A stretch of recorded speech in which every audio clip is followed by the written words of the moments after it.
Okay. And the king shall do as he will. So this is, and there's been a lot of controversy over this in the commentaries and over the centuries, honestly, about what king is being mentioned here. And remembering that, you know, even up to now, there's been several places where the Bible's, it's, you can't tell whether he's talking about prophecy, can't tell whether he's talking about something that's happening there, a near prophecy or a far prophecy. And we've showed some examples of where it looks like it was talking about Antiochus Epiphanes, but it looks, some of it looks like it's talking about the Antichrist, and we would say it's probably both. In many of those instances, it's both. So up till now in chapter 11, it's been historical, talking about what is happening in the Middle East during the time of the Greeks and the Romans, and of course Alexander's generals up to Antiochus Epiphanes there. But at verse 36, something significant does happen, and it looks, I mean, it's clearly future, of course, at the time, but it even looks like a far future, like end time stuff. And at some point it will say, you know, look at verse 40, it says at the time of the end. So that's clear that we know it's at 40, we know it's the time of the end. But there's some clues in verse 36 through 39 that reveal that it is not talking about Antiochus Epiphanes anymore. It has actually gone to this talking about the Antichrist. So verse 36, and the king shall do as he wills. Now I would suggest that there's even something there, if you want to push it, that looks like this is not Antiochus Epiphanes, because remember what Rome did. They basically kicked him out of Egypt. So he was not able to do everything that he willed. But this king will be able to do as he wills. He shall exalt himself and magnify himself above every god, and shall speak astonishing things against the God of gods. He shall prosper. Now here's another timestamp, and this helps us to consider that this is not historical to us anymore. He shall prosper till the indignation is accomplished, for what is decreed shall be done. And we know that the indignation is not accomplished. Now the indignation, again, the one primary one spoken of here is the indignation against the temple, the indignation against the holy people, if you will. So that's what's happening here, and that's what's in focus. And then the word decreed, it is decreed by God. It's not decreed, it will be decreed by the Antichrist and whoever, but it's decreed by God that there has to be a judgment against Israel, has to be a judgment against the world. These things must come to pass because he will use it to bring about his will in the tribulation. So, in verse 37, this king, so we're just using the antecedent, the nearest antecedent is the king. He shall pay no attention to the gods of his fathers, or to the one beloved by women. He shall not pay attention to any other god, for he shall magnify himself above all God, above all. So a couple points here. It's very interesting because you have to try to tie this person down to where he's at. He shall pay no attention to the gods of his fathers. Now, he's called an Assyrian, but we know he comes out of Rome. So is he a Roman? And are we talking about Roman gods? Is he relation to the Greeks? Probably not. Could be, though. He could be, because he's a Antichrist I mean, Antiochus was a type, but we do again know he comes out of Rome. So whoever the gods of his fathers were is key there. And remember, the Assyrian gods were all kinds of gods too, okay? Tammuz and Molech and Meribah, can't remember his name. Doesn't come to mind. But anyway, there's a lot of gods in the Assyrians, the Babylonians, the Romans, and the Greeks. If you pile them all together, they're basically the same gods with different names. So the point here is that he's not going to serve any of those gods. We will see that he's serving himself. He shall magnify himself above all. Verse 37. However, he's going to talk. We're going to talk about other gods here in a minute, but let's pay attention to this verse here first. It said, he shall pay no attention to the gods of his fathers, or to the one beloved by women. And this is very, very problematic amongst if you compare commentaries, because they really don't know how to deal with this verse. They want to say that he's a homosexual. Even John MacArthur says that this may and even probably does refer to him being either a homosexual or something along those lines. And it very well could be. I do want to suggest there's a couple other things we don't know and probably not going to know. Remember, it's okay not to know some things, especially when they're prophesied, because God unveils them. So we're probably not going to know specifically what this is, but here's a couple ideas. He pays no attention to the gods of his fathers, and that's plural, Greek gods or Roman gods. So, list all of them. Or to the one beloved by women. The reason I don't think that this has to do with homosexuality is because of the context. And the context is this. From verse 36, he raises himself up to be God. He speaks things against God. He shall prosper against God. He shall prosper till the ignition, so he's going to prosper against God. Verse 37 continues the context. He shall pay no attention to the gods of his fathers. So it is not talking about sex. He's not talking about gender. He's not talking about anything other than serving gods, serving himself.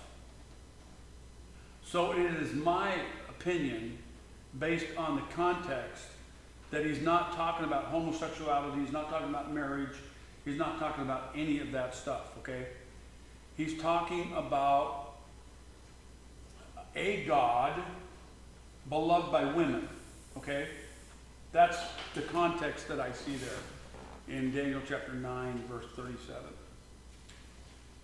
So context, the one thing that Dallas Seminary kind of hammers home is to teachers and preachers in particular, well, I mean, even in Bible study, but the context means so much.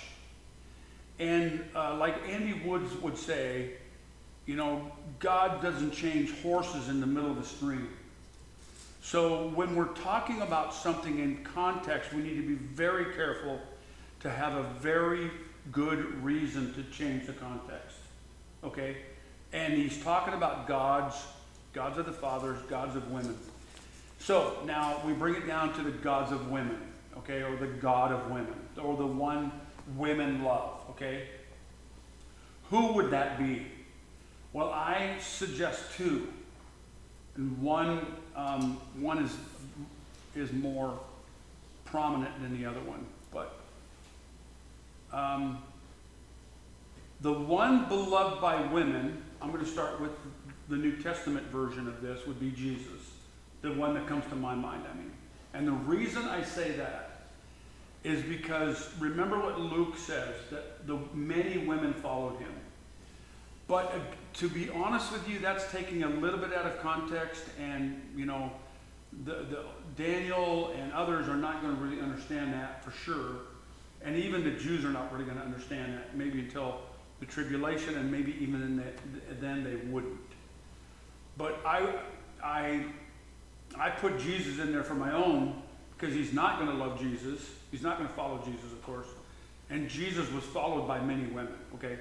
But I think that's a stretch. The one that follows this more closely is the Queen of Heaven, out of Jeremiah.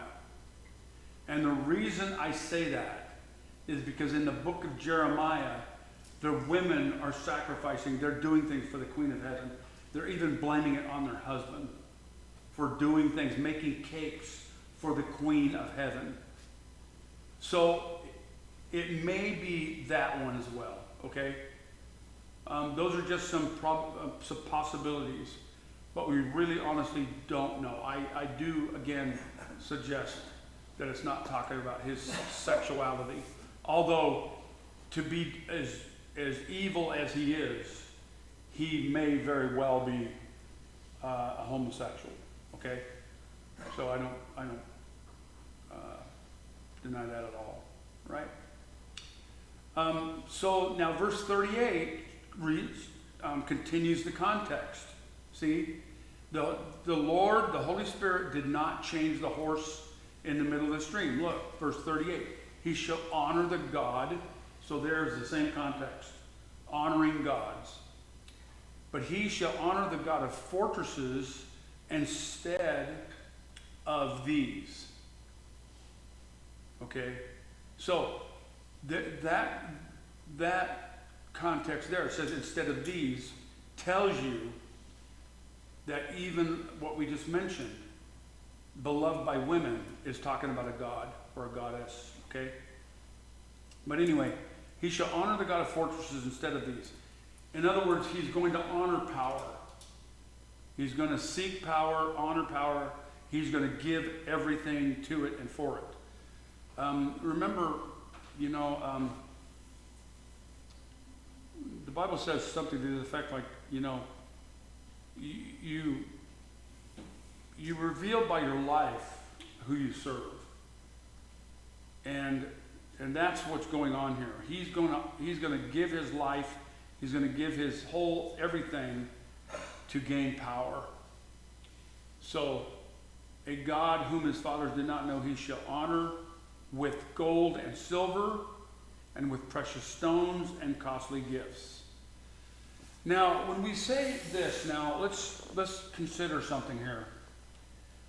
Stone, they used to make gods out of stone, gods out of wood, and they would bow to those things. But in our view, my view, there's a demon behind those gods, okay? So there's something behind those things. But when it says that a God whom his fathers did not know, is he talking about a demon, or is he talking about something that he worships? So it could be here that just like worshiping a stone, he's worshiping fortresses, he's worshiping power. He's not really worshiping a demon. He's worshiping himself, to be frank with you. He is a follower of Satan. But his God is power. His God is fortresses. He's going after something, and he's going to give all his gold and silver to it, and with precious stones and costly gifts. Okay? So he's going to give his whole life and everything he can to gain power. Verse 39, he shall deal with the strongest fortresses with the help of a foreign god. There you go again. So are we talking about a demon, or are we talking about something he worships? Well, it could be both, but I do believe that this foreign god is something that he's worshipped, something that he loves, something that he's given his money to, and it could be nuclear. It could be something like that. But he shall deal with the strongest fortresses with the help of a foreign god. He's going to buy this thing, going to give his life for this thing, and he's going to be able to conquer the world, the strongest armies, the strongest fortresses with that thing. Okay?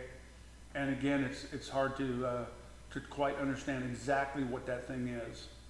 But I just want to say this, that when we go to this, when he says he's going to deal with it with the help of a foreign god, it doesn't necessarily mean it has to be a demon, although we know Satan's behind it. And that's clear. Satan is behind all this. At what point the Antichrist gets possessed is interesting, and we can talk about that in the book of Revelation. I think it's not in chapter 6. It's not when the white horse is riding, because there's a Stephanos given that's a worldly crown, an earthly crown, and it's only one earthly crown. But later on, Satan gives him his power, and I believe it's when he's thrown to earth. So I believe the Antichrist is not possessed right off the bat. But he's given the power. It's very clear that he's given the power by the world, okay? And he's going to unite the world because the world gives him his power, and Satan's going to take advantage of that, okay? So he is going to be able to deal with the strongest fortresses. Now, I know you're in the United States. Roger's wearing a U.S. flag here, so. Yeah. We're the strongest fortress right now. So if the Antichrist came right now, what would happen to us? It'd be pretty gruesome. Real briefly, the Russians are trying to put nuclear weapons in space. The Russians are trying to put nuclear weapons. They have put nuclear weapons in submersible vehicles, basically a torpedo, a very large torpedo, that they can fire from their largest submarine, and it's basically an underwater UAV. It can be planted off the East Coast and exploded when they want. So there's all those kinds of things already in place. We talk about EMPs. We talk about battles in space. If you blow up an EMP in space, how many satellites are taken out? That whole thing. That's all that Space Force stuff is happening right now. Laser weapons are coming into vogue right now. So anyway, it's going to be interesting to find out exactly what God, if you will be used here by this man.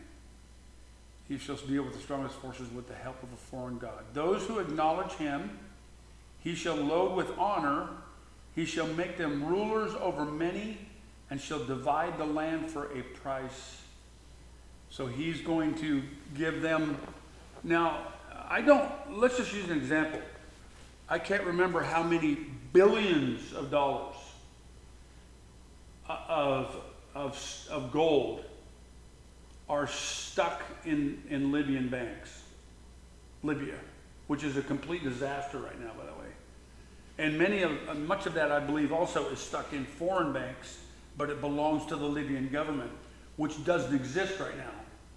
The Libyan government hasn't existed since Gaddafi died. And so there's lots and lots of money. The Russians flew into Venezuela to help them, help Maduro conquer the government, and they flew out with cargo planes full of gold bullion. So this is what the Antichrist is going to do. He's going to say, I'm going to give you this land, I'll give you power, and you can be under my wing if you just pay me. So he's going to be, probably the richest guy ever on the planet, probably. But anyway, so he's going to divide the land. He's going to divvy out the nations, the 10 kings kind of thing. He's going to give them power for a price. And then verse 40, at the time of the end, again, another clear timestamp. This is the end. The king of the south shall attack him. The antecedent to the him is the Antichrist, the king. Okay? But the king of the north shall rush upon him like a whirlwind with chariots and horsemen and with many ships. And he shall come into countries and shall overflow, and pass through. This is where it gets a little difficult to understand who is who. And I'm not going to go through a whole lot of it. I'm just going to say this. The commentaries and the general thinking with Hal Lindsey, John MacArthur, all the really smart people, smarter than I, they say there's three people, basically there's three people involved here. There's the Antichrist, there's the king of the north, and there's the king of the south. All right? Now, let me suggest something to you. That this is probably the case for one major reason. That's the way it was during the time of Antiochus Epiphanes. He was the guy in the middle. He's the Antichrist type. And there was a king of the north and a king of the south, okay? And so so that's kind of what may be happening here, all right? I want to go back just a second and make sure.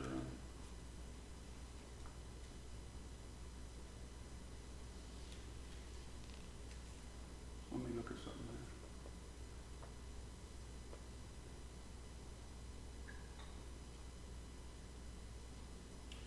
there. Okay.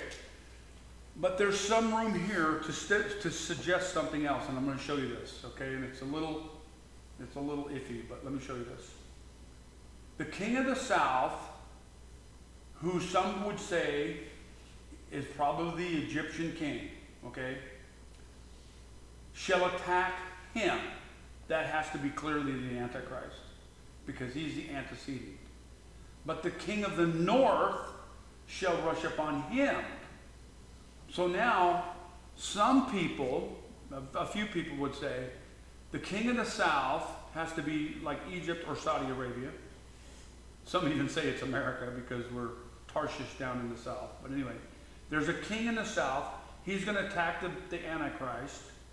And then some commentaries call the Antichrist the king of the north from there. Watch, because he says, shall attack him, but the king of the north, which means that's the him at the end of that first sentence there. So in other words, instead of three, there's two. The king of the north and the king of the south. And some people are calling the king of the north the Antichrist here. But that honestly doesn't make some sense here. The king of the north shall rush upon him like a whirlwind with ships and horsemen and with many ships, chariots and horsemen and with many ships. And he, now see, this is where it becomes a little concerning, because who's he? And he shall come into the glorious land, and tens of thousands shall fall, but these shall be delivered out of his hand. So the verse 41 goes back to the main antecedent, which is the king in verse 36. Okay? So there's a king of the north. Generally speaking, there's a king of the north, king of the south, and the king of verse 36, who is the Antichrist. So verse 41, and I'm going to stick with this until I know I have a better reason to change. But verse 41 is the Antichrist. He shall come into the glorious land, like Antiochus Epiphanes or his dad, and tens of thousands shall fall, but these shall be delivered out of his hand, Edom and Moab and the main part of the Ammonites. Okay? The Antichrist, in verse 42, shall stretch out his hand against the countries, and the land of Egypt shall not escape. He shall become ruler of the treasures of gold and of silver and the precious things of Egypt, and the Libyans and the Cushites shall follow in his train. Okay. So this is the way it looks. The king of the south, who is either Egypt or Saudi Arabia, probably Egypt, attacks the Antichrist. The king of the north comes down and attacks him, the king of the south. So they're fighting, and the king and then the Antichrist comes in, and he looks like he takes them both out, and he subdues all of the Middle East, And he shall stretch out his hand against the countries, and the land of Egypt shall not escape. Now this takes us to at what point the Antichrist comes into the Middle East. Real briefly, let's throw Ezekiel 38 in here. Ezekiel 38, the king of the north, actually the coalition of the north, this is the way it looks like. Ezekiel 38 happens. Peace comes from that. The Middle East makes a contract with many. Peace comes from the war of the Ezekiel 38, right? And then the king of the north and the king of the south go to war, and the Antichrist comes in and destroys them. He takes the Middle East and he subdues the temple and causes the abomination of desolation.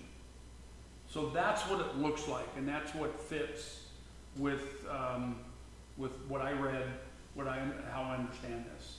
Okay, and that looks like, if you think about it, Revelation chapter 6, where he goes out to conquering and to conquer. Remember, that guy on a horse, that rider on the horse has a bow. He is not going out to cause war. He's going out to cause peace, but he's doing it through strength. That sounds like the Antichrist. And he comes into the Middle East. He brings peace between the north and the south. And then the Antichrist takes, and he makes that covenant with many, but then in the middle of that covenant, that's when he breaks it. Okay? And so that's kind of the concept here.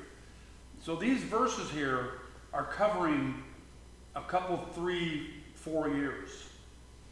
Okay?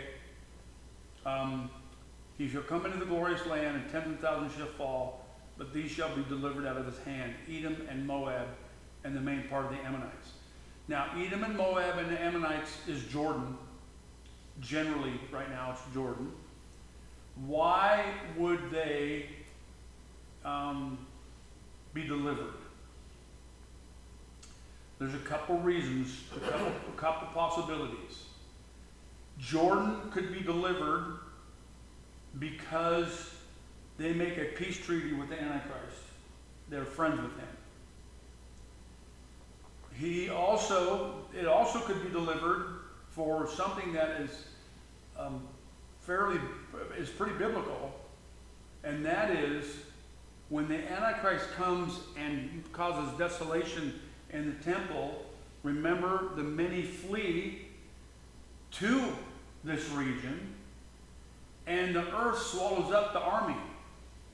So in other words, they can't get over to Jordan to take Jordan.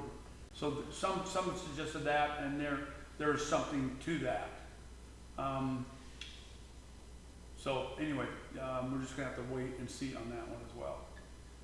He shall become ruler of the treasures of gold and silver and all the precious things of Egypt. So he takes all of Africa. The precious things of Egypt and Libya and Cush shall follow in his train. But news from the east and the north shall alarm him, and he shall go out with fury to destroy and to devote many to destruction. And he shall pitch his palatial tents between the sea and the glorious holy mountain, yet he shall come to his end with none to help him. So there's anywhere between 3 and 7 years involved in verse 40 through 45. Okay? So any questions about that? Yeah. I have a lot of questions too, but there's just some things that we cannot and will not know. So I'm going to go through a few slides here before we go into chapter 12, which we may or may not get into today. But I just want to remind you this, which, Jim, I am going to print these out for you. I'll get to it. I think we've already went through that. We don't need to do that again, do we? All right.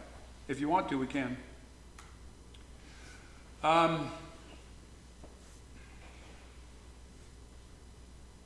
Well, let's just do it real briefly. In the book of Daniel and in the book of Revelation, 2,300 days is mentioned, 1,260 days is mentioned, 1,290 days, and 1,335. And the nerds like me want to put this all together and see where this all plays out. So let's start from the covenant of Daniel. The covenant of 927 is the Antichrist. He doesn't make a covenant. He strengthens the covenant with many. Okay? That clearly begins the tribulation period. That begins the countdown of the 1,300, 2,500 and, what is it? Well, it's 1,520 days. 2,520 days. 2,520 days. Get my math right. So there's 2,520 days in the tribulation. The first 1,260, you can see in the yellow there, 2 witnesses testify for the first 3.5 years. There's world war, but relative peace for Israel because of the covenant. There's 220 days, I believe, that the sacrifices begin and are allowed. But when does something change there? We don't know exactly, but I'm just look at the 2,300 days there. I just want to show the typology here of Antiochus Epiphanes. Remember, Antiochus Epiphanes came in and appointed his own priest. And so that may be what is happening there at the 2,300 day point, or 220 days into the tribulation. Something, I think, happens there. Anyway, there's probably false priests being stood up there and all kinds of stuff. The Lord is not going to have, I believe, because of especially with some things going on in Ezekiel, I don't believe that the believers will be doing anything like this. They won't be sacrificing during that time.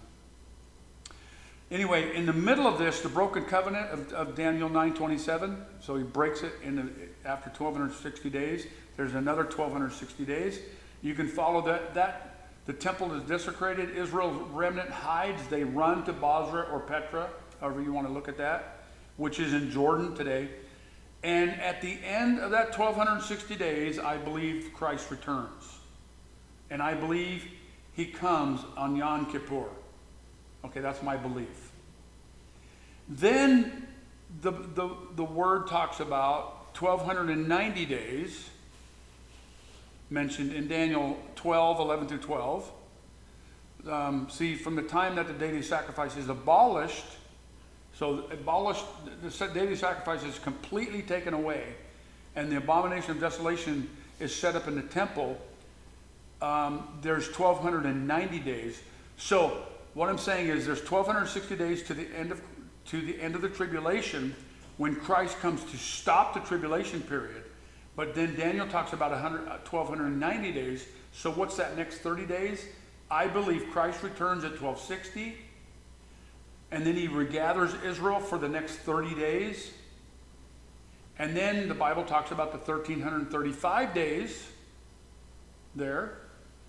Blessed is he who waits until 1,335 days, we'll see in the book of Daniel chapter 12. And I believe that in that next 45 days that Israel and Jesus repossess the land. They go and take the land back. So it's not, I don't believe that, most people don't say this, even the really good ones, so I may be way out there.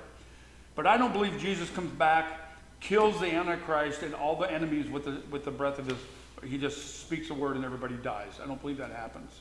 I believe he comes back, he goes and regathers Israel for 30 days, and there's many places, I've already showed this group, and we can show you again, where Israel actually goes and repossesses their land. They take it back. And they're cleaning the land, and the Festival of Lights happens at the end of that 45 days. And Gary brought up a good point. He reminds me of a good point, that there are 75 days between Yom Kippur and Hanukkah. So if you look at that 75 days, it fits right in with what Daniel is saying and Revelation is saying with the 30 and the 45. That's 75, if my math is correct. Okay? All right? I believe that's how it plays out.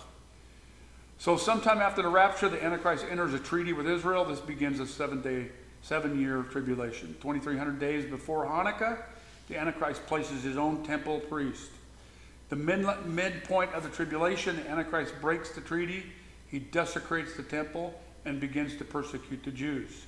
At the end of the tribulation, 1,260 days after the desecration of the temple, Jesus returns to earth and defeats the forces of the Antichrist. This may very well take place on Yom Kippur. They will look upon him who they pierced and mourn. During the next 30 days, leading up to 1,290 days after the desecration of the temple, Israel is regathered. During the next 45 days, leading up to 1335 days, after the desecration of the temple, the Gentile nations are judged for their treatment of Israel as Israel retakes its land. Troops are desolated in this judgment. I want to read something to you when I'm done here. The temple is cleansed at the end of the 1335 days, which is Hanukkah. The dispensation of the millennium begins, and it will last for 1,000 years. I found another, oh boy, can I find it now? I'm not sure if I can find it in Jeremiah. I found another picture where in the book of Jeremiah, it specifically says that the Lord was pleased to judge the nations through Jacob. I could probably look that up and find it, but so he has always judged the nations using Israel, using Moses, using David. He's going to use the church. Don't you know that you will judge angels? Don't you know that you will be in charge of 10 cities? You're judging those things, your governors. So anyway, that's how that, I believe, is going to play out. Zechariah 12:10. And I will pour out on the house of David and the inhabitants of Jerusalem a spirit of grace and pleas for mercy, so that when they look on me, on him who they have pierced, they shall mourn for him as one mourns for an only child, and weep bitterly over him as one weeps over a firstborn. On that day, the mourning in Jerusalem will be as great as the mourning for Hadad, Rimmon in the plain of Megiddo. So think about this. Jesus will come down on the Mount of Olives. He will come through the eastern gate. And when he comes through the eastern gate with all his armies following him, by the way, the people are going to mourn because they missed. Now, it's going to be, it'll go into rejoicing at some point. But they're going to mourn because they've lost so many people. They've done some awful things. But at that point, Jesus comes through the gate, and they're going to mourn with joy, if I can put it that way. Mourn and then become joyful. The land shall mourn, each family by itself, the family of the house of David by itself, and their wives by themselves, the family of the house of Nathan by itself, and the wives, the house of Levi. So we're talking about the priest, the prophets, the king, and their wives by themselves, the family of the Shemites by itself. So all the families we're talking about, remember the Shemites, Iranians are going to be saved, Persians. Many of them, there's many Shemite families there. We call them Semites, and all the families that are left, each by itself, and their wives by themselves. Revelation 1:7, behold, he is coming with the clouds. Every eye will see him, even those who pierced him, and all of the tribes of the earth will wail on account of him. Even so, amen. If I could just say in Revelation, Zechariah 12, I believe that's when Israel recognizes Jesus as their Messiah. I mean, it fits because they looked upon the one they pierced. They weep, and they'll be cut to the heart. Yeah. And I believe, and then you can see what else follows that. So they have, at some point, they have to. He is the Messiah. Yeah. Jesus is the Messiah, which is what they're missing now. Yeah. So that's where I believe it will happen.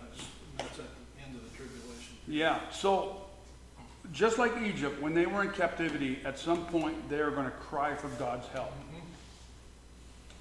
Then Jesus shows up. I will send out my hand a second time, just like he did with Moses. He's going to send Jesus. Jesus will come, and when he comes in the clouds, every eye is going to see him, even those who pierced him, and everybody's going to weep. Okay, it was Jesus. And they're going to weep. However, the Bible specifically also says that he's going to turn their weeping into rejoicing. And I believe that's when the Spirit of God comes into these tribes, and they are turned into a threshing sledge. They are turning into a lion amongst the sheep, a burning pot amongst the brush, the thorns. I believe that's when it happened, that these people are filled with the Spirit of God at that point. Now, remember, I think that everybody goes into the tribulation is saved. That everybody into the millennium, everybody that goes into the millennium will be saved. I believe that they will be filled with the Spirit of God. That doesn't mean that their children will be. And that's where the problem comes up in the millennium. Revelation 16:15, behold, I'm coming like a thief. Blessed is the one who remains awake and clothed, so that he will not go naked and let his shame be exposed. And they assembled the kings in the place that in Hebrew is called Armageddon. Then the seventh angel poured out his bowl into the air, and a loud voice came from the throne in the temple saying, it is done. So at some point toward the end of the tribulation, all the troops of the world, they gather in this valley, in the Jezreel Valley, the Valley of Megiddo. I want to go to our favorite place, Google Earth. And I want to show you here. If you go up, this is Lebanon right there. This is the disputed Golan Heights in this area. This is Syria. But this is the disputed Golan Heights, which actually Trump recognized all the way over here. These are very high, and Israel needs these heights to protect their land.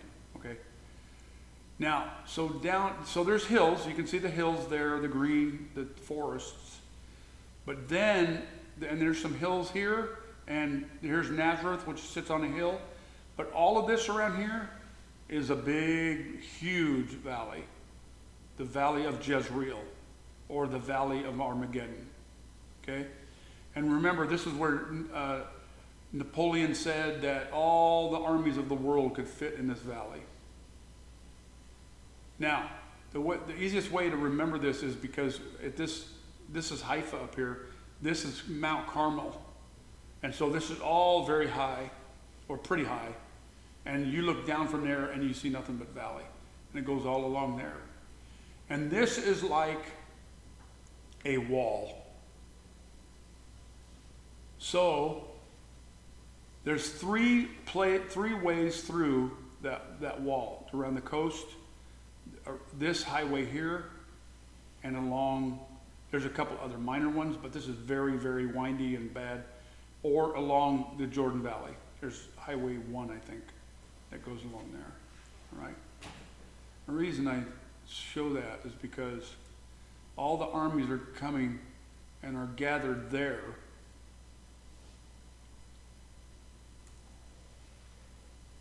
Near Megiddo. There's the Megiddo Pass.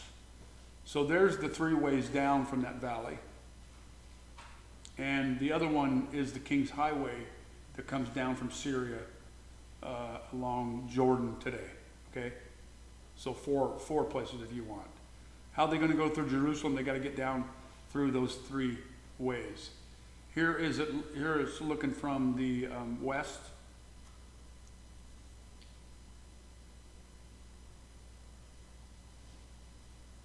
All other places mountainous and hard to get through. So here is a picture of Jerusalem, or Judea, if you will. There's the Judean wilderness up there above Jerusalem. But remember that the Antichrist is in Egypt when something happens. He's clearly in Egypt, just like Antiochus Epiphanes was. And it says here in Daniel 11:44, but when news from the east and the north will alarm him, he will go out with great fury to destroy many and devote them to destruction. He will pitch his tent, his royal tent, between the sea and the beautiful holy mountain, but he will meet his end with no one to help him. Now, my question has always been, and people can't answer this, I'd like to talk to Hal Lindsey and others, but why doesn't he go to Jerusalem? He already owns Jerusalem. Well, why doesn't he go to Jerusalem? People are saying at this point the Chinese have come across the river, the king of the north is coming. I mean, there's all this happening. He doesn't go to Jerusalem. He pitches his tents in what they call the Shephelah. It's the lands that are becoming lower to the sea area. He's in, before it gets mountainous, he's in that area. And why does he do that? I believe Jesus Christ comes. And I believe he stops him there. And he doesn't get to the city anymore. He meets his end right there. It specifically says between Jerusalem and the sea. Now, I want to suggest this also. It very clearly says that he dies without human hands. The Antichrist is thrown into the lake of fire. He's dead. The dragon is subdued. So Jesus does that by just speaking a word. I believe that he may thrust him through with a sword, but Jesus Christ himself kills him. It says he doesn't die by human hands. So Jesus kills him one way somehow. All right, maybe the Father does it. But Armageddon's going on. The wars are still going on. And that's kind of crucial to understand. We already mentioned that. So I think I've showed this before, but this is the place where I can put Jesus Christ. It seems that, well, it's very clear to me that he is there, where those stars are. You can place his feet there, where those stars are. After Moses, after David. So it's prophetic, in my point, is what I'm saying. In a couple places in Isaiah, we can place him in Egypt. He dries up the tongue of Egypt. The Egyptian Jews are sent to deliver, all those kinds of things. I just want to remind you, this is the way the old tribes were set up. This is the way the new tribes will be set up in Ezekiel 38. Notice where Dan is. He was supposed to be way down there, but why did he go up there? Because he didn't like where he was. And he went up there, and so Ezekiel 48 says, okay, you want to be that far away from the Messiah? You get what you want. Okay. This is the area, this is Eden.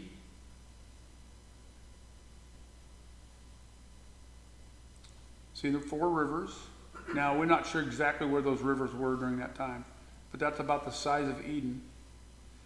This is Zion's promised land to David. Abraham. Pretty close to Eden, it looks like to me. The Garden of Eden, remember, was to the east of Eden itself, if you want. Abraham's promised land. And that is the size of the New Jerusalem. I just thought that was interesting.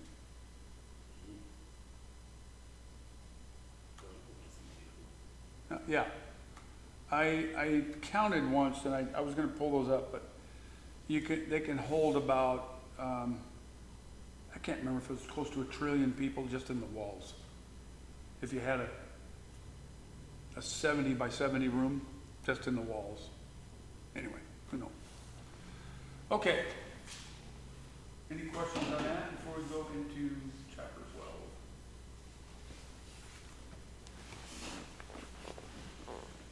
At shall arise Michael, the great prince, who has charge of your people. And there shall be a time of trouble such as never has been since there was a nation till that time. But at that time your people shall be delivered, everyone whose name shall be found written in the book. Now, we have to remember, of course, that several of these verses cover years, certainly months, but years. They cover a span of time. Okay? So, like from verse 40 through 44, we could be talking about a year to 3 years probably, something like that. At that time, so whenever that time is, when the abomination of desolation comes, Michael rises up. And there shall be a time of trouble for the people. And these people, you can go through the book of Isaiah, you can go through the book of Jeremiah and some other places. If you read the book of Lamentations, I believe that the book of Lamentations is written after the destruction of Jerusalem. Okay?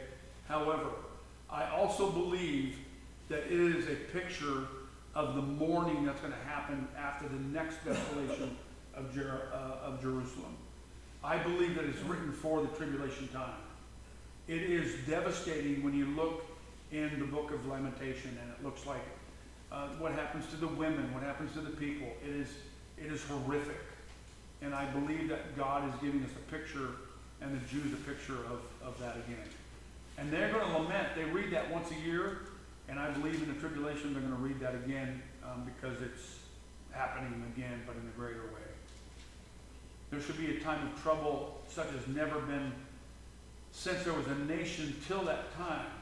But at the time, your people shall be delivered, everyone whose name shall be found written in the book.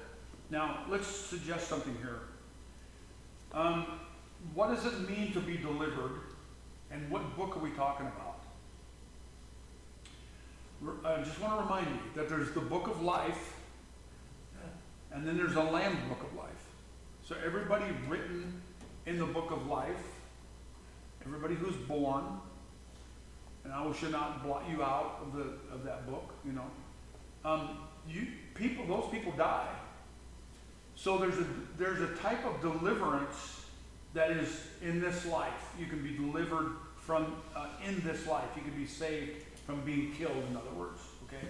And then, of course, there's the eternal salvation and the Lamb's book of life. All right? So those need to be considered here.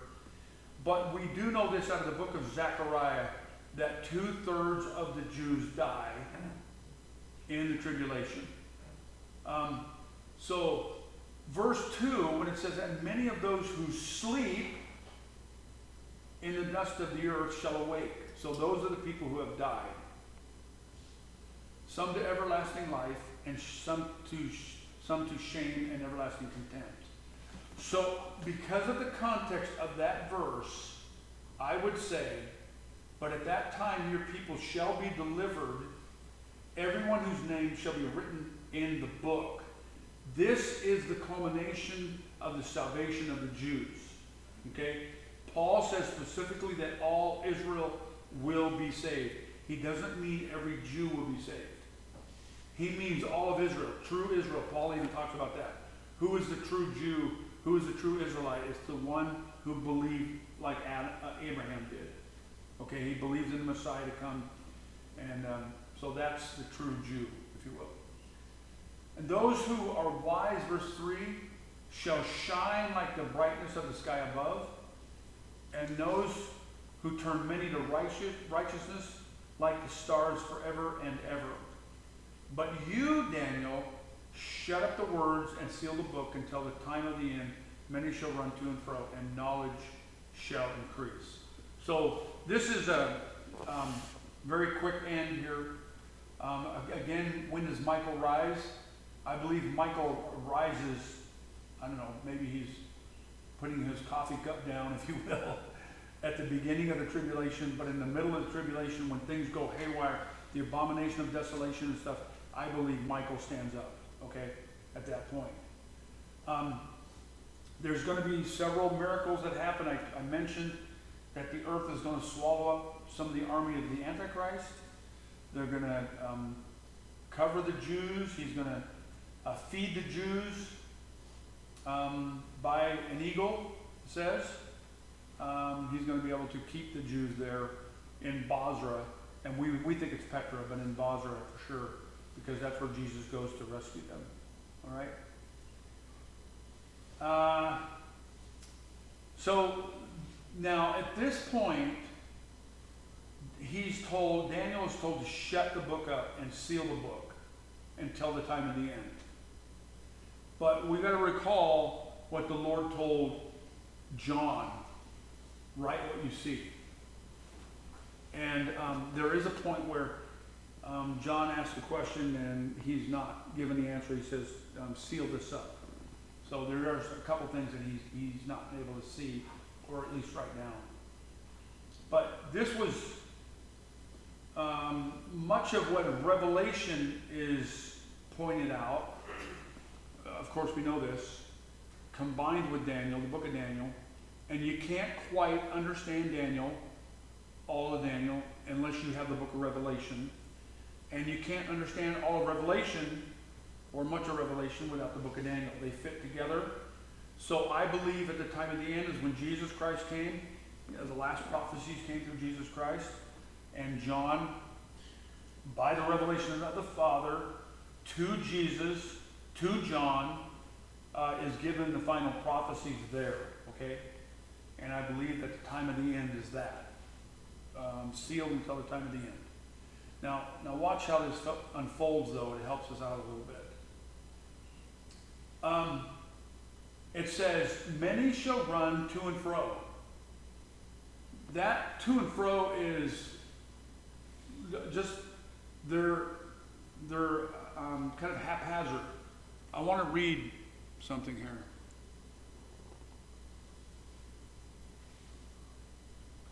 In Amos chapter 8.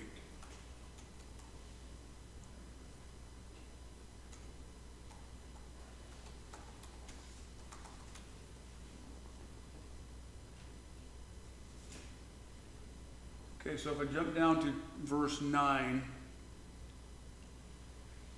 and this is definitely talking about the tribulation here, okay?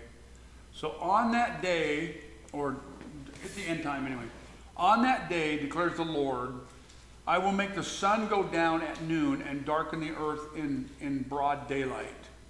I will turn your feast into mourning and all your songs into lamentation. I will bring sackcloth on every waist and baldness on every head. I will make it like the mourning for an only son, and the end of it like a bitter day. Behold, the days are coming, declares the Lord, when I will send a famine on the land, not a famine of bread, nor a thirst for water, but of hearing the words of the Lord. Now this is bringing it into context. Watch this, and that's happened before, by the way, in the Old Testament. They shall wander from sea to sea, from north to east. They shall run, there's the words, to and fro, to seek the word of the Lord, but they shall not find it. Okay? In that day, the loving virgins and young men shall faint for thirst. Those who swear by the guilt of Samaria and say, as your God lives, O Dan, and as the way of Beersheba lives, they shall fall and never rise again. So I believe that's talking about the same time. Now, so what will happen is there will be a famine of the word, which was in, I think, if I remember right, it was in the book of Judges. There's a famine of the word in the time of the tribulation, and people are going to run to and fro to try to figure all this out. But something juxtaposed to that is this: the knowledge shall increase. So they're going to be looking for God. They're going to be trying to figure things out, but knowledge shall increase. Now, I bet all of your translations say knowledge shall increase, right? But I can clearly show you, I'm not going to take time to do that, but I can clearly show you that in Hebrew, the article hey is in front of knowledge. And hey always means the. It means a particular knowledge or a specific knowledge. So this, and I don't know why the English translations won't do this, but it's the knowledge shall increase. And so what is the knowledge? The knowledge of God, the knowledge of the end times. And that's also going to play, we'll mention that in the context here. It's also in the context that will come out here as well, okay? So knowledge shall increase. Then I, Daniel, looked, and behold, two others stood, one on this bank of the stream and one on the other stream. And the one said to the man clothed in linen, who was above the waters of the stream, how long shall it be till the end of these wonders? And I heard the man clothed in linen, who was above the waters of the stream. He raised his right hand and his left hand toward heaven, and swore by him who lives forever that it would be for a time, times, and half a time. And that when the shattering of the power of the holy people comes to an end, all these things would be finished. Now that is very, very telling. What does it mean, the shattering of the power of the holy people? They stop leaning on themselves. They start submitting to God. Like right now, they're trying to destroy Gaza. They're trying to destroy Hezbollah. They're trying to defend themselves. And they stop doing this at the end times when they're given up and they're turned over to Satan for a time and these other things. How long is that? 3.5 years. Now this is key, because this is called the time of Jacob's trouble, or the Great Tribulation. Now we want to say, and I think we can make a pretty good case for this, that when we say the tribulation, we talk about the 7 years. But when we're talking about the Great Tribulation, I think that you need to narrow that down for the last 3.5 years. Because they are in peace for the first 3.5 years. They're under a covenant. But it's a bad time between them and God. Don't get me wrong, it is tribulation. But the Great Tribulation, the time of Jacob's trouble, and that means, by the way, when it says Jacob's trouble, that's when the DNA of Israel goes through much pain. The people of Israel go through much pain. We know it's the judgment of the world. We know that judgment is coming upon the world. It's the taking back of the world by Jesus Christ. It's decreed in him. But this 3.5 years is specifically borne out for Jacob. Okay? That's important to understand that. They must be submit to God during that time. So. See you later, Norm. Yeah. See you, Joe. Yeah. Bye, Joe.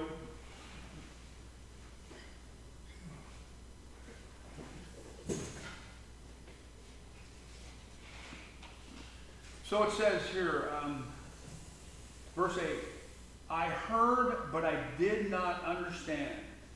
Then I said, O my Lord, what shall be the outcome of these things? And he said, go your way, Daniel, for the words are shut up and sealed up until the time of the end. Many shall purify themselves and make themselves white and be refined. But the wicked shall act wickedly, and none of the wicked shall understand. How many wicked shall understand? None. None of the wicked shall understand. But those who are wise shall understand. Now, I want to point out the point here. How do they make themselves white? It says, look at the converse of that. The wicked shall act wickedly. So how are the many purified? They shall act righteously. We must act righteously. And in the tribulation time, the righteous must act righteously to be purified and make themselves white and to be refined. and many, many, many of them will die. None of the wicked shall understand, but those who are wise shall understand. And from the time that the regular burnt offering is taken away, and the abomination that makes desolate is set up, there shall be 1,290 days. So, let's rehash this. The time that the regular burnt offering is taken away,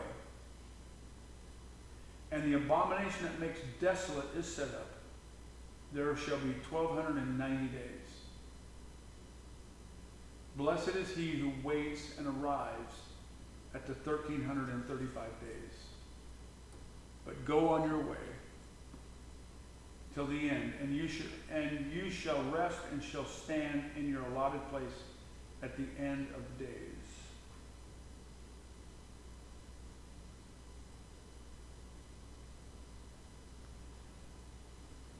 From the time that the regular burnt offering is taken away, and the abomination that makes desolate is set up, there shall be 1,290 days. Okay. 1,290 days between those two? No.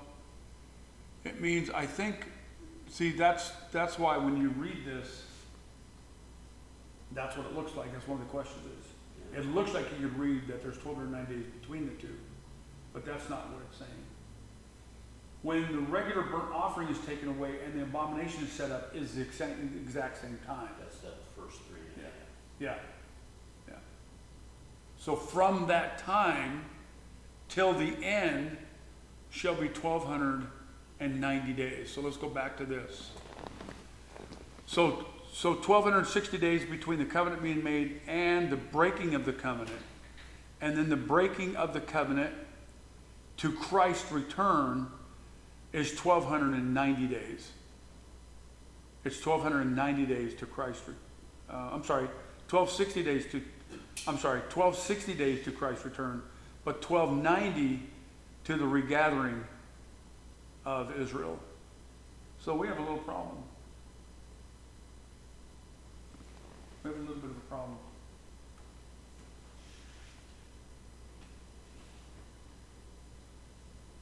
From the time that the burnt offering is taken away and the abomination is set up, that's the breaking of the covenant in 927. There shall be 1,290 days. So that's going to go for 1,290 days. Does that mean at Christ's return that goes for another 30 days?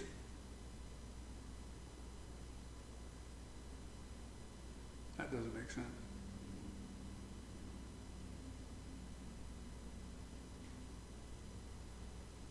We have a little problem.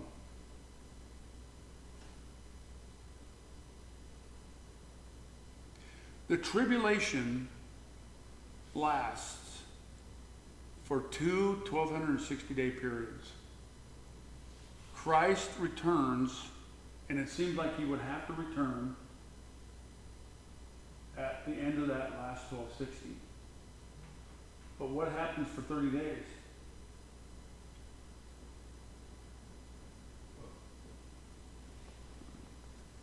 Is he quietly gathering?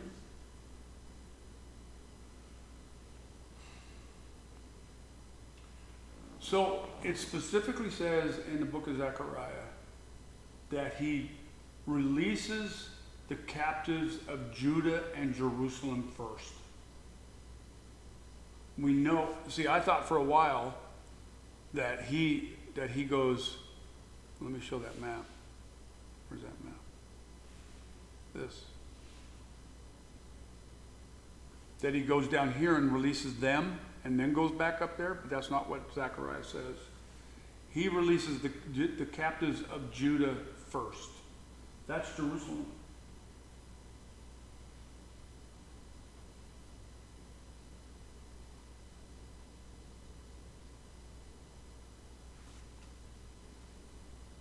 Well,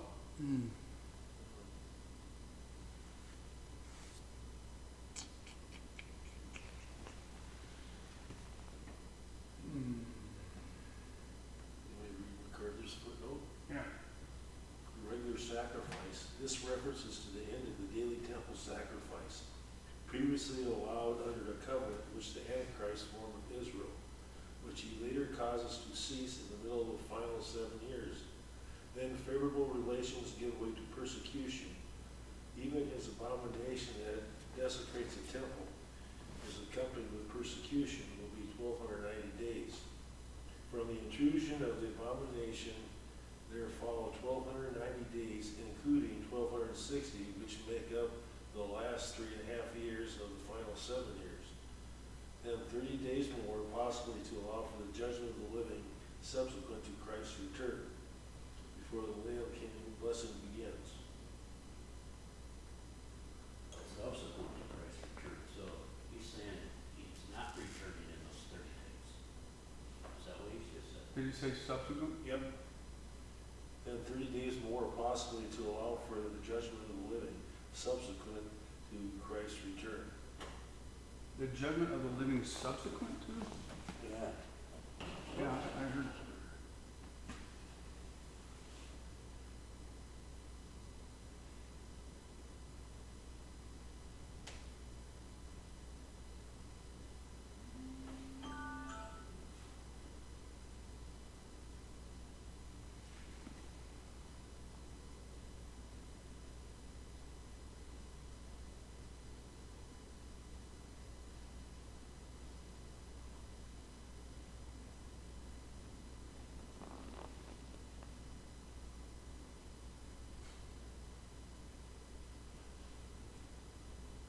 That throws my time on off.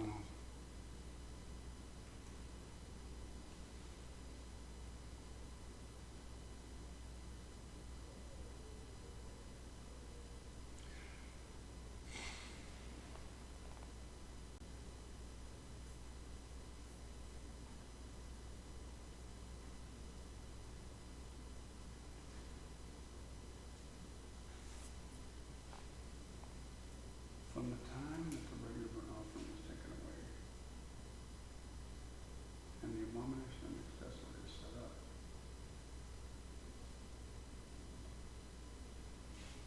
So there'll be 1290 days till what?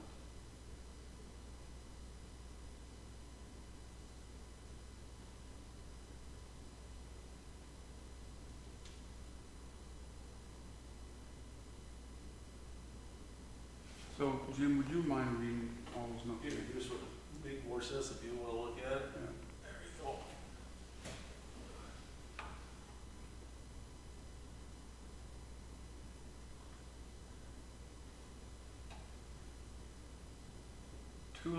The regular sacrifice. This references to the end of the daily temple sacrifice, previously allowed under a covenant, which the okay, so we know that happens at the 3.5 year point. We know that.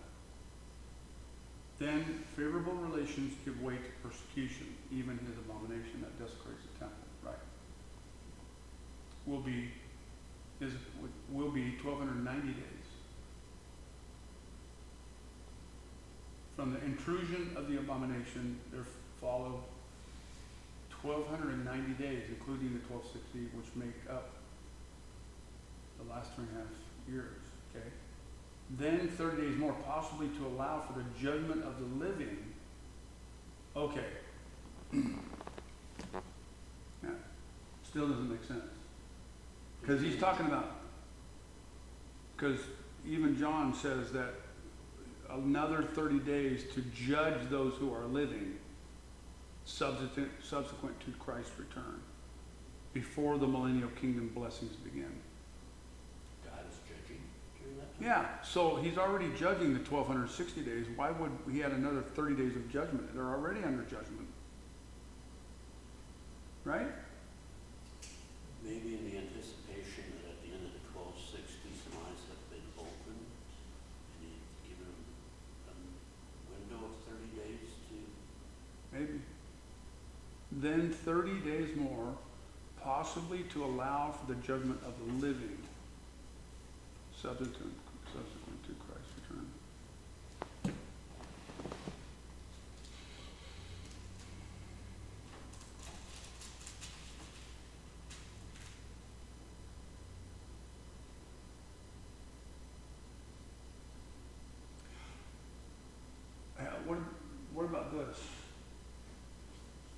what if at the end of the second 1260 days that they begin to cry out for the Messiah? Mhm. Corral out for Egypt, Yeah. And then he returns. Which will happen, that crying out will be 30 days.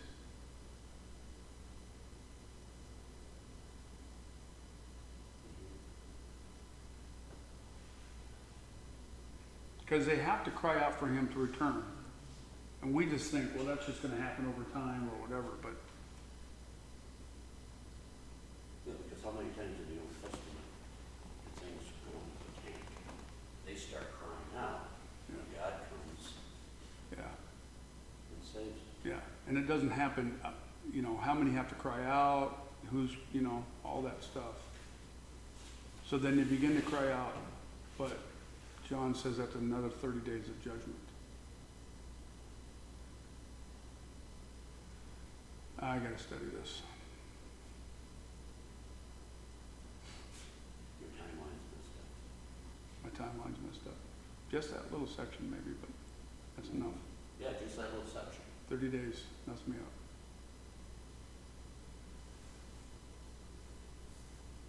Well, You probably better go back to work on for 30 days. no, And come back and no, I'm done with that. I'm done with that for a while. Yeah. Another sabbatical. Anyway, so now the question is, are there any questions besides that?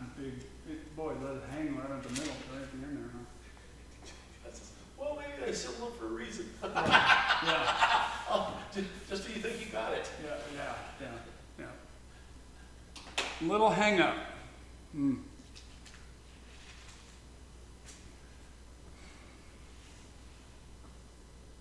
See, I like what Roger said, that let's see here. Roger said that maybe he's regathering Israel there, and that's what I thought was happening at first. But he says specifically that he releases the captives of Judah first.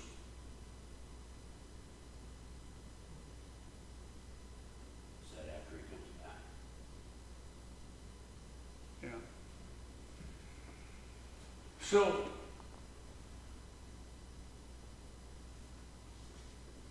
where are the captives of Judah?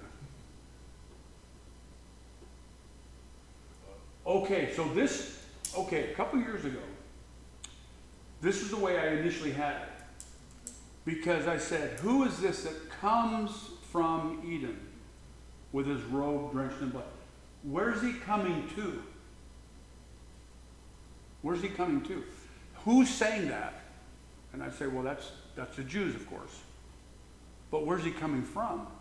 He's coming from Edom. He's coming from Edom drenched in blood. Well, where are the captives of Judah? They're in Edom. So, does he gather the people of Petra first?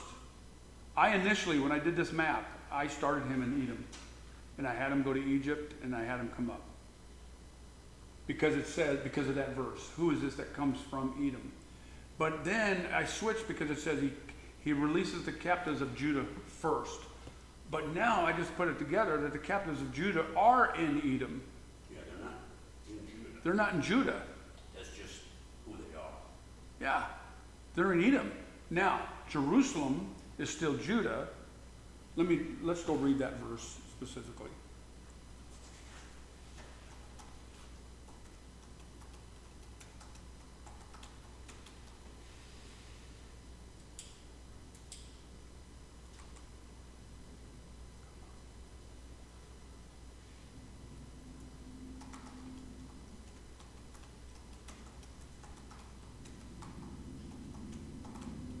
I'll be a comic picker. This is the way it initially made sense to me.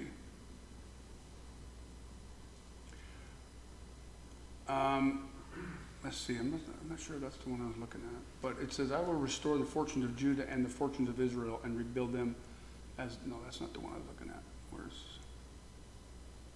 I will release captives of Judah first. I want to say it's in Zechariah. Okay. Now it already makes sense because it says the tents of Judah. It doesn't say Jerusalem. And the Lord will give salvation to the tents of Judah first, that the glory of the house of David and the glory of the inhabitants of Jerusalem may not surpass that of Judah. So when you are going after the tents of people, those people are moving around. They're not home. They're not in Jerusalem. They're in tents. I'm going back to my original thought. And what you said makes sense to me. That he's going to get the captives first. He turns them into a threshing. He turns them into an army. And they go captive. They go take Jerusalem. And they're really just there to watch the show. They're not really doing anything. Who? Israel? He goes and gets the captives. Yeah. They're following Jesus. Yeah. But Jesus is doing all the fighting. No. No, you think they got swords? I'll show you now. No. So I think you missed some of this. Watch this. Okay.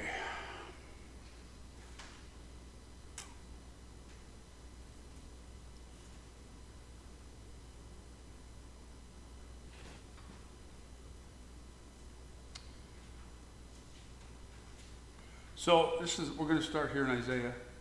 Let's see, was it here? Let's start Isaiah 49:1. Listen to me, O coastlands, and give attention to your peoples from afar. The Lord called me from the womb. From the body of my mother, he named my name. He made my mouth like a sharp sword. In the shadow of his hand, he hid me. He made me a polished arrow. Of his quiver, he hid me away. And he said to me, you are my servant, not Jesus, not Messiah, but Israel, in whom I will be glorified. But I said, I have labored in vain. I have spent my strength for nothing and vanity. Yet surely my right is with the Lord and my recompense. Let's see. So if we go to Isaiah 11.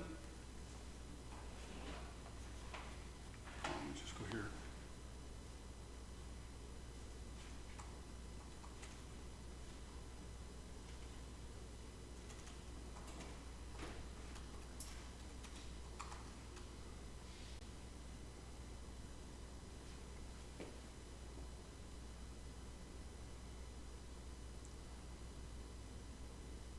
So, to cut through time here a little bit, I'm going to skip down here a little bit. Watch, it starts like this. There shall come forth a shoot from the stump of Jesse, and a branch from his roots shall bear fruit. And the Spirit of the Lord is on him. That's the Messiah, right? That's Jesus. Now watch, verse 6. The wolf shall lay down with the lamb, so that is the millennium. Okay? In that day, verse 10 again, almost the same. In that day, it's the same day, the root of Jesse, who shall stand as a signal, which is always for war, for the peoples of him shall the nations inquire, and his resting place shall be glorious. In that day, the Lord will extend his hand a second time to recover the remnant that remains of his people. So he's coming to take the remnant. And down here, verse 13, they come together. Judah and Ephraim come together. But look at 14. They shall swoop down on the shoulder of the Philistines in the west, and together they shall plunder the people of the east. They shall put out their hand against Edom and Moab and the Ammonites, by the way, the ones that got away with the Antichrist. And the Lord will utterly destroy the tongue of Egypt, and will wave his hand over the river with his scorching breath, and strike it in 7 channels. He will lead his people across in sandals, and there will be a highway. Okay? Chapter 19 of Isaiah.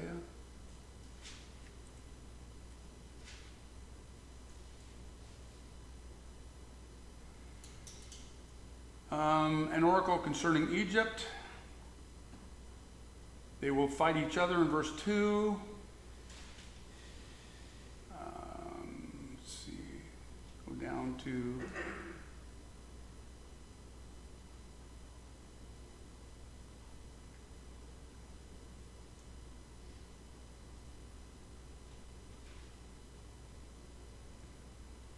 to verse 17. And the land of Judah will become a terror to the Egyptians. Everyone to whom it is mentioned will fear because of the purpose that the Lord of hosts has purposed against them. In that day there will be 5 cities in the land of Egypt that speak the language of Canaan. So it turns good, all right? It goes good in the long run. In that day there will be an altar to the Lord. In verse 19, look at verse 20. It will be a sign and a witness to the Lord of hosts in the land of Egypt. When they cry, people in Egypt will cry to the Lord because of oppressors. He will send them a savior and a defender. And the Lord will make himself known to the Egyptians, and the Egyptian will know the Lord in that day. And the Lord will strike Egypt, striking and healing. They will return to the Lord. There will be a highway. Okay, that's 19. Go to 34. Isaiah 34.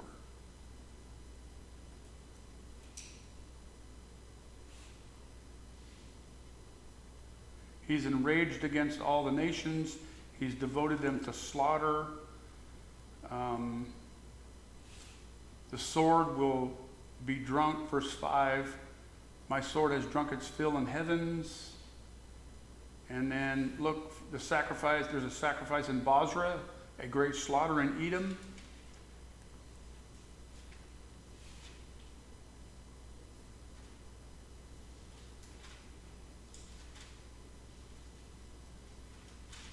Let's see here.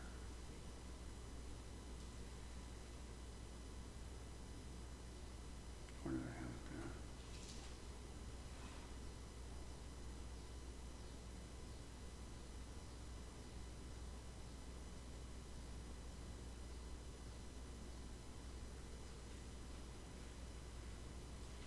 Doesn't specifically say there about Israel, does it? Go to 63. There's lots more of these. Better ones. Here's another one about Edom. Who is this that comes from Edom? In crimson garment from Bozrah. He was splendid in apparel, marching in the greatness of his strength. It says, I have trodden the winepress alone in verse 3. And from the peoples, no one was with me. I trod them in my anger. So he's angry, and none of the peoples were with him. Brought salvation with him. He trampled the peoples in his anger. Verse 6. I will recount the steadfast love of the Lord. Verse 7. Praise of the Lord according to all that the Lord has granted me, and the great goodness to the house of Israel. Let's see here.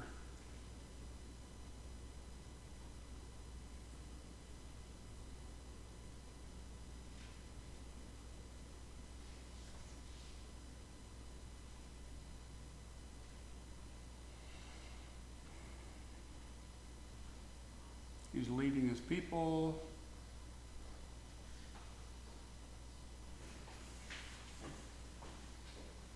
No, not there either.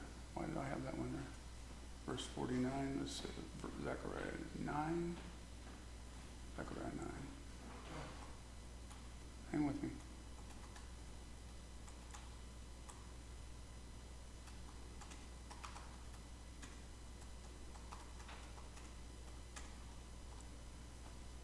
Zechariah 9 is a good one.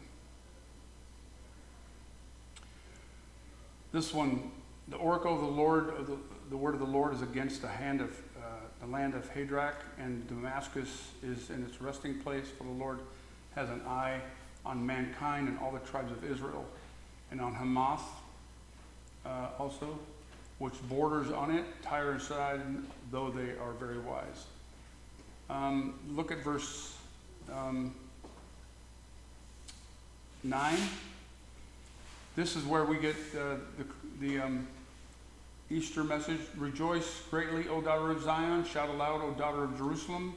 Behold, your king is coming to you, righteous and having salvation is he, humbled and mounted on a donkey, on a colt, the foal of a donkey.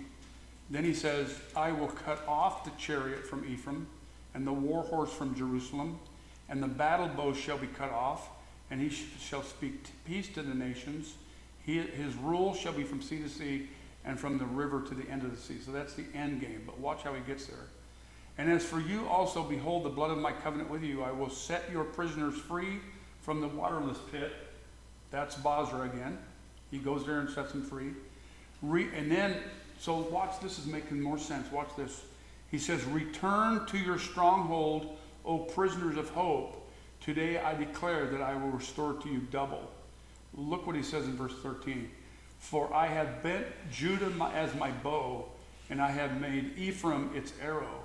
I will stir up your sons, O Zion, against your sons. And that's really not Greece, that's Yavon, which was Greece and Turkey at the time. And wield you like a warrior's sword. He's going to wield them like a warrior's sword. Then the Lord will appear over them, as his arrow will go forth like lightning. The Lord God will sound the trumpet and will march forth in the whirlwinds of the south. The Lord of hosts will protect them, and they shall devour and tread down the sling stones, and they shall drink and roar as if drunk with wine, and be full like a bowl, drenched like the corners of the altar. And on that day the Lord their God will save them as the flock of the people. Okay, so that's another one. Let's see. Zechariah 10 completes.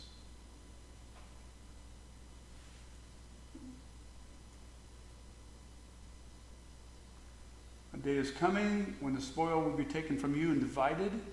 He will gather the nations to Jerusalem to battle. Half of the city shall go out into exile, but the rest of the people shall not be cut off from the city. So that tells you that there are the Bozrah, people caught in Bozrah, and people caught in the city of Jerusalem. The Lord will go out and fight against those nations. His feet will stand on the Mount of Olives, in verse 4.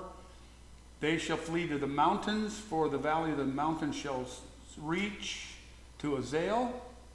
There's the earthquake. Let's see, let me get down to...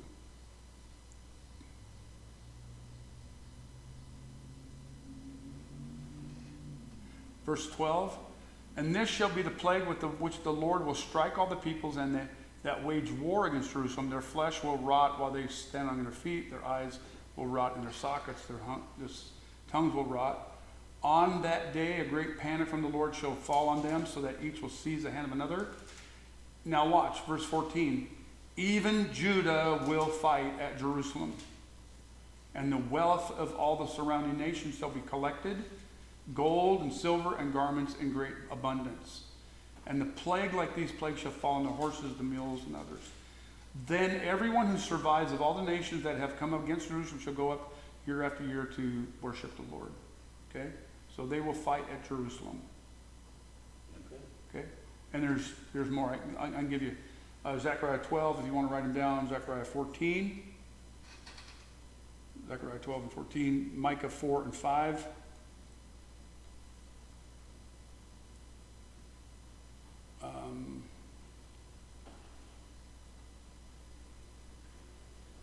See.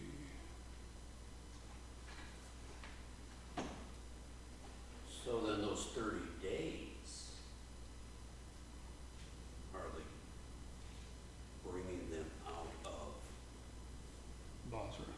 Bozrah for that final battle? Should they find battle? Yeah. But it shows several other places where he goes to Egypt. He's standing in Egypt. I will send them a deliverer. That's in Isaiah. You can see 11, Isaiah 11, Isaiah. Right. But is that during that 30 days? Yeah. Well, so that's the question, because it could be what I might have to talk about where he comes from, but it still looks like to me that Christ returns. He regathers Israel in 30 days, and then they repossess the land in the 45 days, because there's 75 days to play with. That's what makes sense. Yeah. So now I'm gonna revert back to, who is this that comes from Basra with his robes in blood?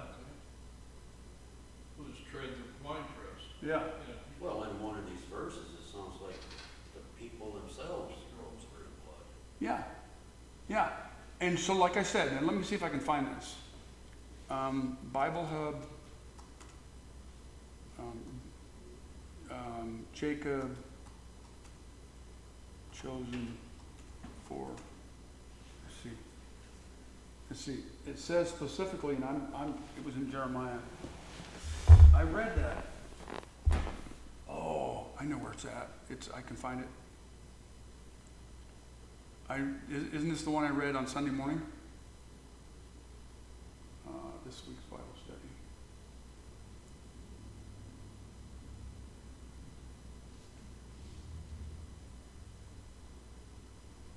Or it's in my notes. It's in Jeremiah, and he says specifically, I have chosen you to judge the nations. And he's talking to Jacob. He's not talking to Jesus.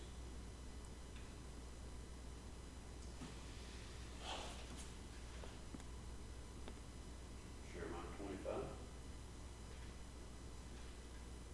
Jeremiah 25.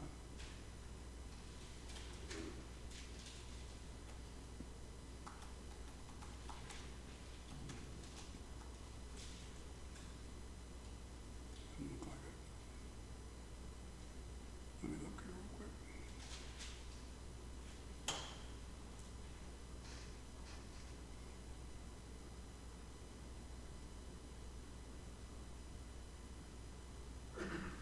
Oh, you gotta be kidding me.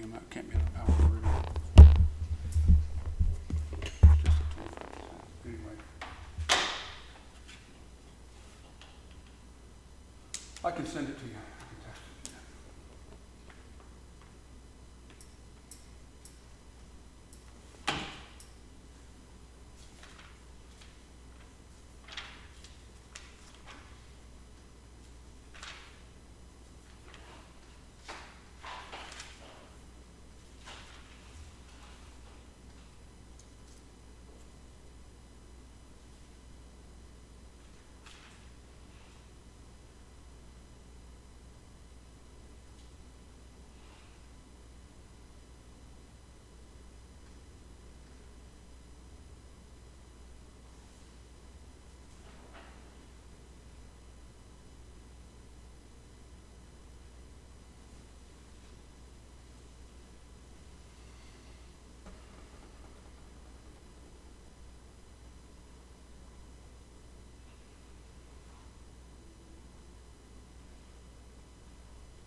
But it specifically says in Micah 5, muster your troops, O daughter of troops. So I think that's what's happening. The Lord is gathering Israel. 29.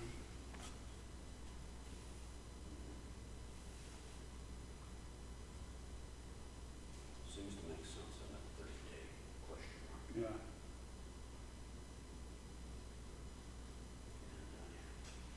Yeah, I do too. I'll send you that. I think, okay, so real quick, real briefly, what do we want to do next week? What were you thinking about ahead for the next? I was thinking about Ezekiel, or we could just go through more of the Ezekiel, portions of Ezekiel that talk about our times now, like 36 on, 35 on. That'd be good. Yeah, that's fine. Is that okay with you guys? We'll do that. Okay, we'll do that. And we'll pick up some of this next week. Thank you, guys.